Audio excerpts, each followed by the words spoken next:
For modern Singapore, none other than Sir Thomas Stamford Raffles. He made his way here to Singapore. Now, Raffles was looking for a site to set up a British trading port. He was working for the British East India Company. Besides the British, there were the other superpowers that include the Dutch that was already monopolizing this part of the world. So when the British came here, he found that, when I say he, I'm talking about Raffles himself. He was leading the British over here. And he decided to set up Singapore was the right place to set up his trading port. Why? For three main reasons. First, the good geographical location of Singapore. Singapore is located at the crossroads between the east and the west. So it's a perfect place for trade. Second, because of the deep waters here, now you can see for yourself on your left, where the big ships could come in very easily indeed. In fact, those were the days when they were using the sailing ships. So they had to wait for the right wind direction to blow them here. After they finished trading, they had to wait for the opposite wind direction that would come 6 months later or so on to blow them back home again.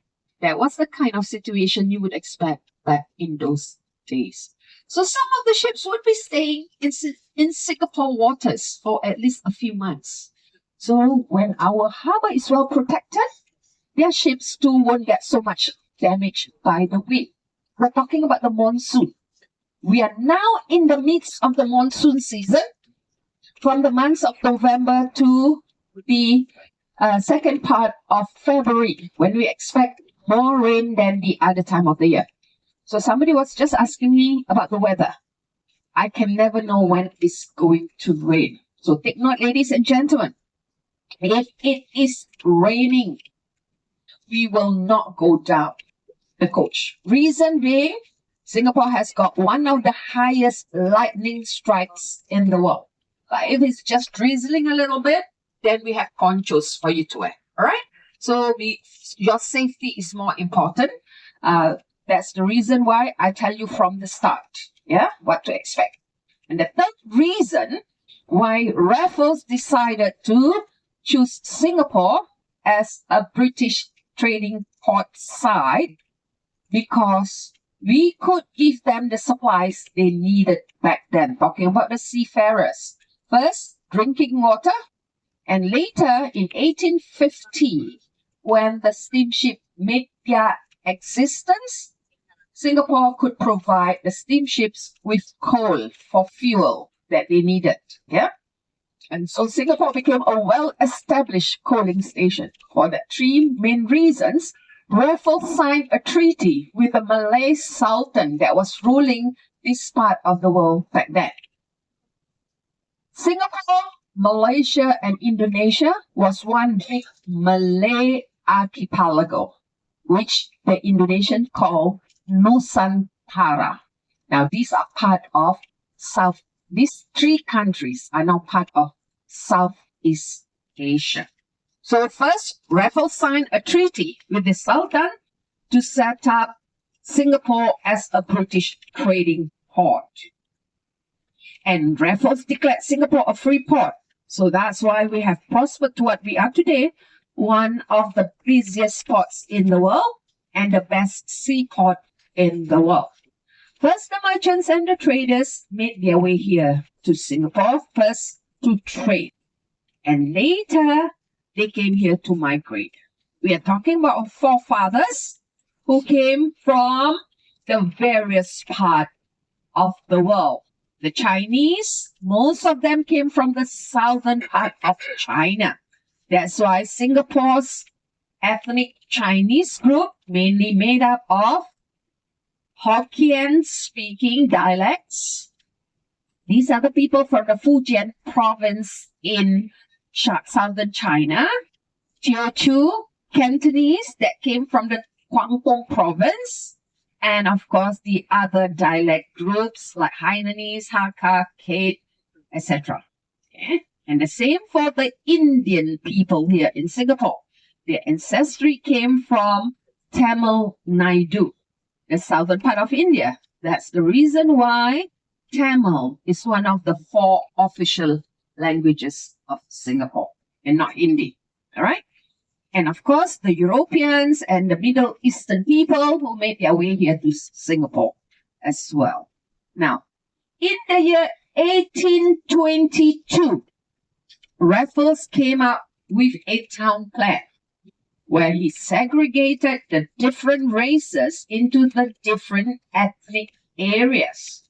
The Chinese were located Chinatown, where we are going to on our first visit. And within Chinatown itself, the different dialect groups were again segregated into the different areas. So we are going to the main thoroughfare of Chinatown, where the Cantonese people were located at one time, right? Even though the majority of the people or of the people residing here in Singapore are Chinese, but yet we have the different ethnic groups because of Raffles who initiated the town plan. And at that point of time, there was no Little India that you know now, where the Indian ethnic groups are located. Those were the days the Indians were also allocated Chinatown. That's why don't be surprised later when we pass by, you get to see the oldest Hindu temple located in Chinatown, because that was the original area allocated for the Indians in Raffles Town Plan. And for the Malay Muslim people, they were allocated the area where we are visiting for our second visit, that's Kampong Glam. So even though Raffles Town Plan was started or was established in 1822, it has prospered to what we are today, a newer version of the ethnic area. Why do I say that? Because Singapore Tourism Board still promote the different ethnic areas, namely Chinatown, Kampong Glam, and Little India for the Indian people, and the other minority group of people that we have here in Singapore, the Eurasians and the Peranakans, which if I have time, I'll tell you more about that. Why are we visiting the two places? Chinatown, that's where the majority of the people living in Singapore come from, the ethnic group Chinese. Next, Kampong Glam, that's where the Malays and Muslim people were located. The second biggest ethnic group here in Singapore, the Malays. So today, we have about 6.04 million people in Singapore, out of which 74% of the population is Chinese, 14% Malays, 9% Indians, and 3% of other races. Now, the minority group of people are usually mixed race, just like me. I belong under the 3% minority. I'm not a Chinese. I'm not an Indian. But because my mom was born in Singapore and she spoke Malay, so mother tongue prevailed. Okay, so that's why I can speak Malay besides English, just to let you know. But a lot of people mistook me as Indian, that's for sure.